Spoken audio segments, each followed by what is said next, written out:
বাঢ়িছে, গতিও বাঢ়িছে।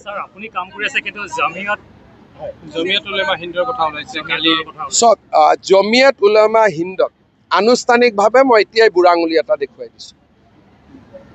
এই বুঢ়া আঙুলিটোত অসমীয়াৰ তেজ আছে, বীৰ্য আছে, সাহস আছে।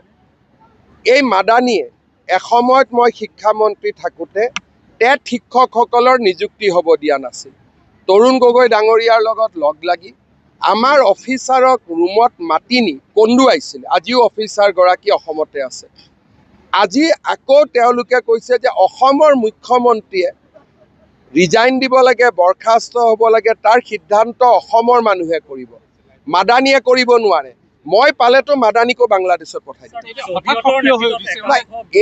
এই যোৱা উচ্ছেদ অভিযানৰ পিছত আধাৰ কাৰ্ড বন্ধ কৰাৰ খবৰ পাই এই চক্ৰান্তবিলাক আজি গা কৰি উঠিছে।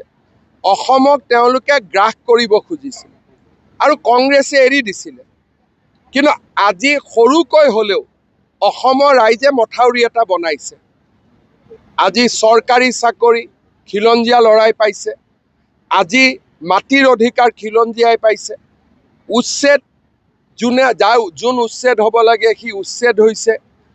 য'ত আধাৰ যোনে পাব লাগে পাইছে, নাপাবলগীয়াই পোৱা নাই। বাংলাদেশী চিনাক্ত হ'লে আগৰ দৰে কোৰ্ট ডিটেনশ্যন কেম্প নহয়, পোনে পোনে পাৰ কৰাই দিছোঁ। এই কথাবিলাকৰ কাৰণে স্বাভাৱিকভাৱে তেওঁলোক নাৰাজ হ'ব। মোৰ কোনো আপত্তি নাই। জামিয়াত উলেমা হিন্দক মই মোৰ বুঢ়া আঙুলিৰ লগতো তুলনা নকৰোঁ। মই এটাই কথা ক'ম, জমিয়তকে মই কেয়াৰ নকৰোঁ, বাকী আৰু কাক কেয়াৰ কৰিম? কংগ্ৰেছ জমিয়তৰ বি টিম হয়।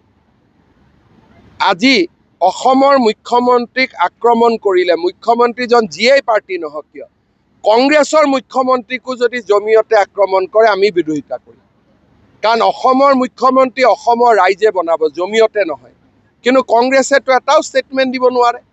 ছেমি কণ্ডাক্টৰ জাগিৰোডত আহোঁতে খাৰ্গে আপত্তি কৰিলে, আমাৰখিনিয়ে তাৰ সুৰৰ লগত সুৰহে মিলালে।